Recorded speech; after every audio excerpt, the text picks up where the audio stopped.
Okay, the details might trip him up here. Michael Jaafar watching it. Robert Baker's energy is changing a little here. Yeah, I mean, he's not ready for cross-examination. When cross-examination comes, it's going to be vicious. I mean, initially he was telling us about the modern-day romance, Romeo and Juliet, that was him and Monica Cimintelli. And now, you know, he is getting into the racquetball and injuring his hand. I'm riveted, honestly, Ted. I was like lost in that testimony because I'm really excited for what's coming next. But he's still coming off as credible, obviously, but everybody comes off credible on direct examination.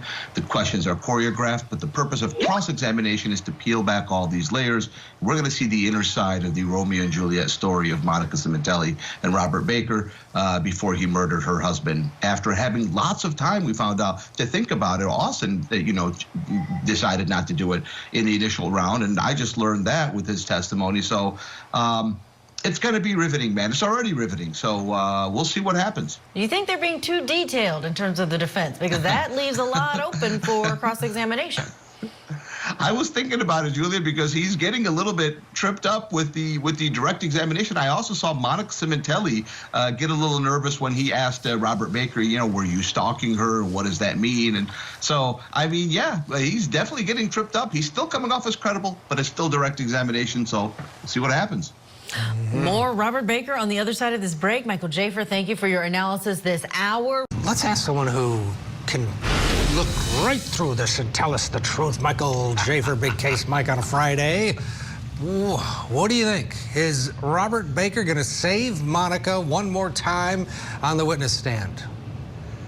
Ted, it's almost like you're not rooting for love, my friend. These people are real lovebirds. So here's my take. I'm happy that this examination is happening on a Friday because Friday's my movie night. And I'm going to be glued to my TV with popcorn today to see if we can have a chance at the cross-examination of Robert Baker. I hope it happens today because Robert Baker is coming off as credible, man. He's coming off, you know, kind of like ho-hum. This is the case for the defense. The state of California met their burden.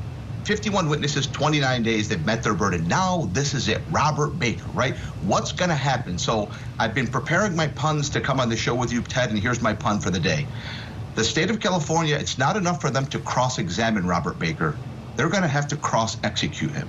They have to end his life on the cross-examination because Robert Baker is coming off credible. If any juror in there believes that Robert Baker was meticulous in this planning with Austin, then at the end of the day, I think that they will create reasonable doubt because Robert Baker has nothing to gain by doing this. If anything, he's got everything to lose. He's like self-immolating by doing this testimony. You don't think the state of California absolutely detests Monica Cimintelli? They detest her. And so Robert Baker is standing in their way of a conviction. She sent them on a cat and mouse chase for years, and now they have their chance to convict her. Robert Baker standing in the way. He could have gotten a deal if he would have, pled and cooperated with them. Austin did. So this is going to be extremely interesting. This cross-examination will be taught in crim pro classes in law school.